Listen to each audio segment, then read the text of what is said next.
Line, Uttam Kumar రెడ్డిది ఒక dead line, Revanth రెడ్డిది ఒక డెడ్ లైన్. డెడ్ లైన్లు మారుతున్నాయి, డేట్లు మారుతున్నాయి తప్ప ప్రాజెక్టులో అంగుళం కూడా ఇవాళ పని జరుగుతున్నటువంటి పరిస్థితి లేదు.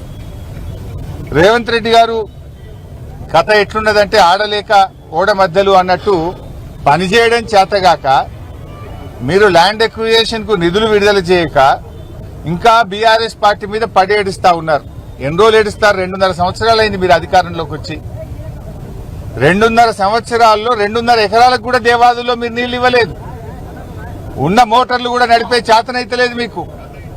బీఆర్ఎస్ ప్రభుత్వం నిర్మించి ఇచ్చిన మోటార్లు కూడా నడపడం చేతగాక జిల్లాలో పంటలు ఎండిపోతున్నటువంటి పరిస్థితి మనం చూస్తా ఉన్నాం. ఇలా ముఖ్యమంత్రి పెద్ద పెద్ద మాటలు మాట్లాడుతున్నాడు. గోదావరి మీద మాట్లాడదామంటుండు. గోదావరి మీద మీరు చేసిందేమున్నది? 2.5 ఏళ్లలో ఓ బ్యారేజీ కట్టివా, ఓ చెక్ డ్యామ్ కట్టివా, ఓ లిఫ్ట్ పెడితివా, 1 ఎకరానికి నీళ్లు ఇస్తివా? బీఆర్ఎస్ పార్టీ 8 బ్యారేజీలు కట్టింది గోదావరి మీద.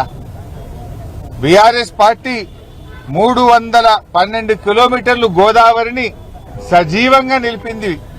నిండు కుండలాగా 312 కిలోమీటర్లు గోదావరిని నిలిపి చూపింది బీఆర్ఎస్ పార్టీ.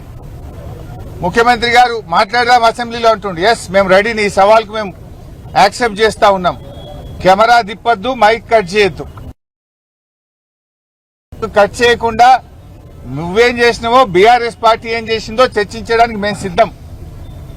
60 ఏళ్ల కాంగ్రెస్ పాలనలో చేసింది ఏందో, 9.5 ఏళ్ల బీఆర్ఎస్ పాలనలో ఏం చేసినామో మేము చర్చించడానికి సిద్ధం. మేము 9.5 ఏళ్లలో 48 లక్షల ఎకరాలకు తెలంగాణలో సాగునీరు అందించి చూపాం.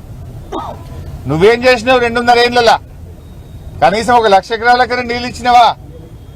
మాటలు తప్ప చేతలు లేవు.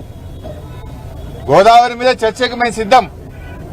మైక్ కట్ చేయొద్దు, కెమెరా తిప్పొద్దు. ఇది ఒక్కటే షరతు మాది, ఇంకేం లేదు. ఎంతసేపు అన్నా మాట్లాడదాం, ఎన్ని రోజులైనా మాట్లాడదాం. నీ సంగతి మొన్ననే బయటపడ్డది.